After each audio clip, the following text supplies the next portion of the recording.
Viewers, meshy Green's में आपका स्वागत है। आज हम बात करेंगे कि मेथी को किस तरह से हम अपने घर में बहुत ही आसानी से उगा सकते हैं, है ना। इस छोटी सी वीडियो में हम सारी पॉइंट्स क्लियर करेंगे कि अगर हम मेथी यानी कि फेनुग्रीक को अपने घर में उगाते हैं तो इसे ग्रो करने के लिए हमें किस तरह के पॉट की ज़रूरत होती है। इसके लिए हमें सॉइल यानी मिट्टी कौन सी यूज़ करना चाहिए। साथ ही साथ हम यहाँ जानेंगे कि पानी इसे हमें कितना देना चाहिए और धूप को इसकी कितनी ज़रूरत होती है ना। इसके साथ साथ हम यहाँ ये भी जानेंगे कि ऐसा कौन सा फर्टिलाइज़र हम इसे दें कि दुगनी क्वांटिटी से ग्रो हो जाए, और इसे पेस्टिसाइड देना चाहिए या नहीं देना चाहिए। साथ ही साथ हम यहाँ 2 पॉइंट और क्लियर करेंगे।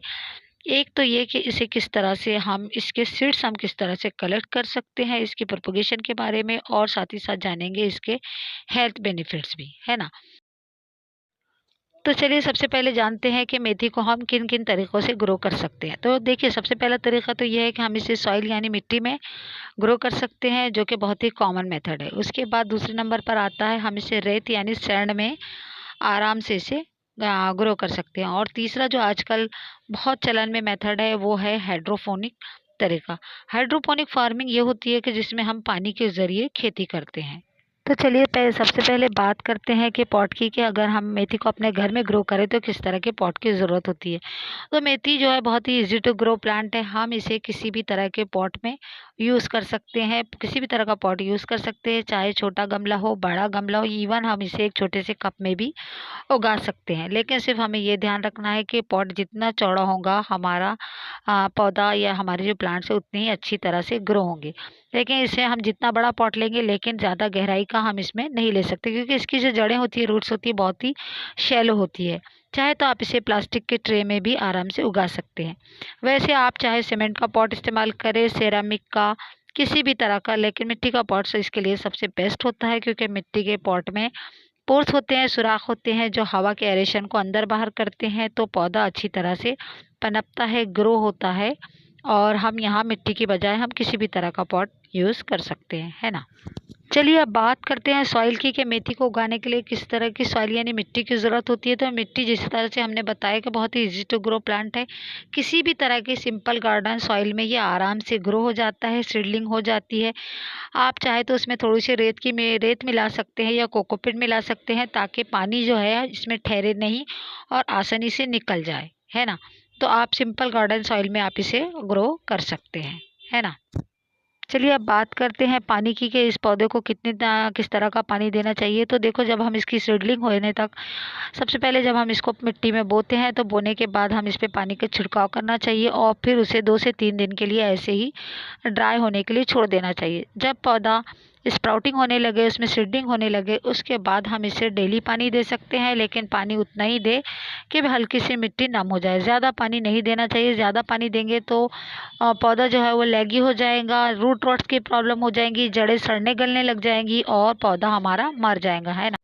चलिए बात करते हैं धूप की, सनलाइट की, कैसे कितनी धूप देना चाहिए।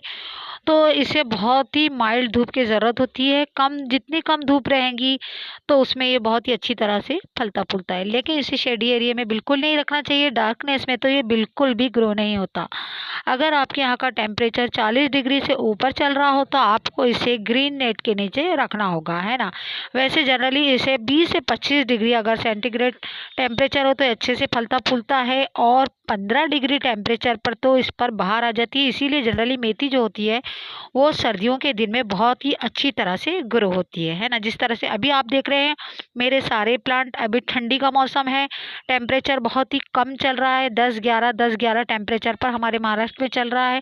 इस वक्त देखो इस पर बाहर आई हुई है और कितने अच्छी तरह से ये ग्रो हो रहा है ना।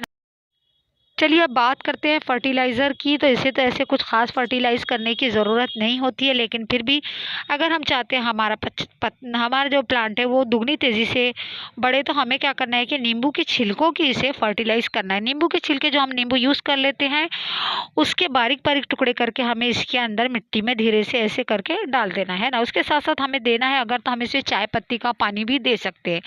चाय पत्ती को आप अगर चाय उबालने के बाद जो चाय पत्ती बच जाती है, उसके पानी को दोबारा से आपको उबालना है, और उस पानी से इसको अच्छी तरह से स्प्रे भी करना है और मिट्टी की जड़ों में इसे डाल भी देना है। चलिए अब बात करते हैं पेस्टिसाइड्स की। तो वैसे तो इस पे पेस्ट का अटैक बहुत ही कम होता है, लेकिन अगर कभी कभी पाउडरी मेल्डेव हो जाए या फिर वाइट फ्लाइज जैसे अगर इसके ऊपर आपको दिखाई देने लगे, तो हमें क्या करना है कि ये तो खाने की चीज़ है, इसे हम अपने खाने में यूज़ करते हैं, तो हमें इसे ज़्यादा केमिकल नहीं देना चाहिए। उसके लिए हमें क्या करना है कि हमें घर में बने हुए या बाहर से भी खरीद सकते हैं, तो सोप वाटर का जो आपका स्प्रे आता है, पेस्टिसाइड स्प्रे, आप उसे कर सकते हैं। आपको घर में अगर बनाना है तो हमें क्या करना है कि 1 लीटर पानी लेना है और उसमें हमें 20 ml लिक्विड सोप डालना है ना। इसको अच्छी तरह से मिलाना है और बस उसके पौधे के ऊपर हल्के से, हमें जितने प्लांट्स है उसके ऊपर हमें पानी की स्प्रे कर लेना है। ऐसा आपको 15 दिन में एक बार करना है ना।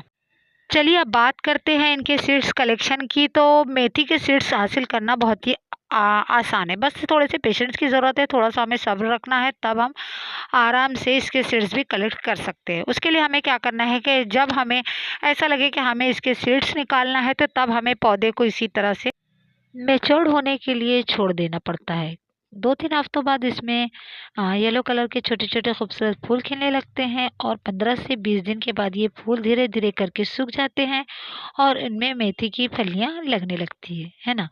जैसे कि जैसे-जैसे ये मेथी की फलियाँ हरे रंग की हो जाती है, बड़ी होती है, फिर इन फलियों और ये जो फलियाँ होती है, ये भी, इसे भी ऐसे ही छोड़ देना पड़ता है, तो कुछ दिन के बाद ये ब्राउन होकर सूख जाती है। तब हम इन फलियों को तोड़कर उनसे बीज निकाल सकते हैं, है ना? निकाले हुए जो बीज होते हैं थोड़े से नम होते हैं, उन्हें हमें हल्की सी धूप में सुखा लेना होता है। इसके बाद ये सीड्स जो है वो खाने लायक हो जाते हैं, है ना? चलिए अब बात करते हैं इसके मेडिकल यूज़ की। तो मेथी का जो दाना होता है वो हमारी स्किन के लिए, बालों के लिए, स्टमक के लिए, ख़ास तौर से डायबिटिक में इसका बहुत ज़्यादा इस्तेमाल होता है ना?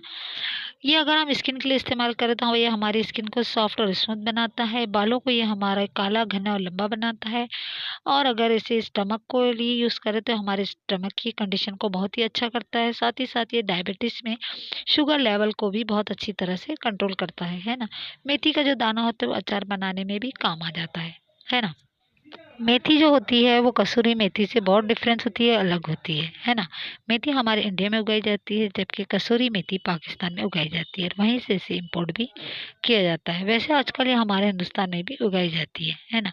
मेथी को इंग्लिश में फेनुग्रीक कहा जाता है और उसका साइंटिफिक नेम है ट्राइगोनेल फोरम ग्रेसिकम, है ना?